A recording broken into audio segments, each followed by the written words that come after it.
two honest men left in that business, and we're happy to get his assessment tonight. Peter Schiff, thanks so much for coming on. So, my pleasure. This is a massive change. Looking not at the CPI, but at the actual cost of living in the country, it's very obvious that the inflation rate is not 7%. It's much higher than that, in that it costs more than 7% to live here than it did last year. Why is this not on the front page of every publication? Well, because the government, Wall Street, the Federal Reserve has a vested interest in the public not understanding how bad inflation is. In fact, one of the ways the Fed's been able to justify creating more inflation is because they claimed we didn't have enough of it. But the only reason we didn't have enough of it is because they were relying on their own highly rigged CPI. You know, the CPI wasn't always this dishonest. When they compare our inflation rates to the inflation of the 1970s, we're not using the same CPI that we used then. The annualized rate of inflation so far, according to the CPI for 2021, is 7.3%. If you annualize the first 11 months, that's the worst rate since 1982. But if we were using the same CPI as we used in 1982, the rate would be closer to 15%, which means it's the worst year in inflation in U.S. history, because the highest one year was 1980 when it was 13.5%, and this year it's more than that.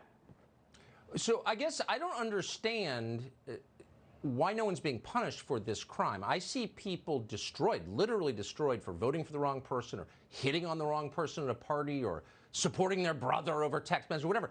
The people who destroyed the U.S. dollar seem to be getting away with it. How is that? Yeah, well, they just renominated Powell to a second term, as if he did such a great job on his first term. It's a complete disaster. Of course, they might have replaced him with somebody even worse.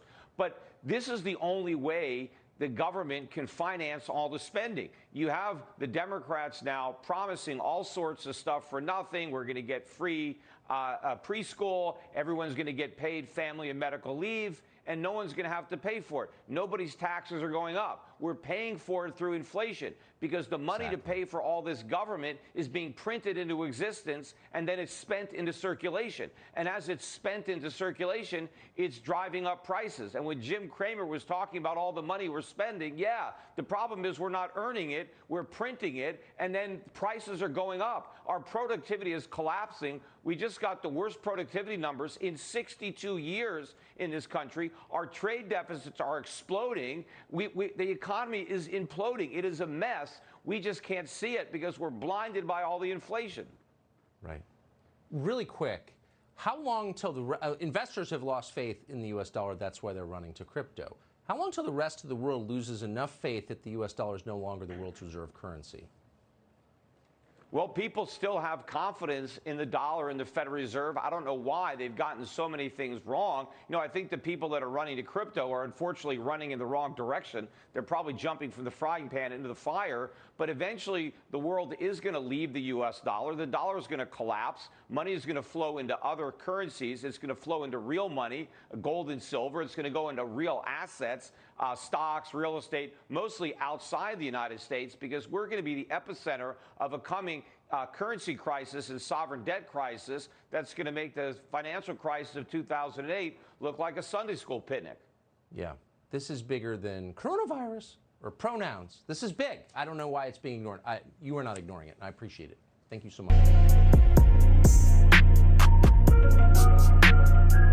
All this talk of a modern God or no God.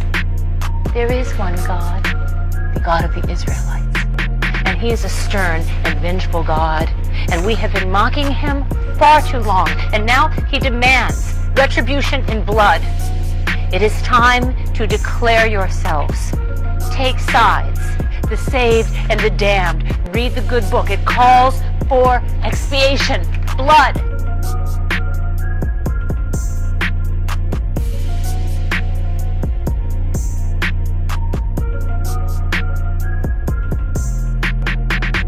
For behold, the Lord will come with fire, and with his chariots like a whirlwind, to render his anger with fury, and his rebuke with flames of fire. For by fire and by his sword will the Lord plead with all flesh, and the slain of the Lord shall be many.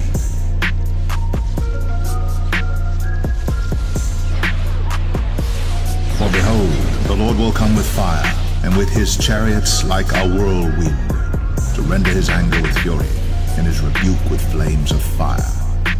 For by fire and by his sword will the Lord plead with all flesh, and the slain of the Lord shall be many.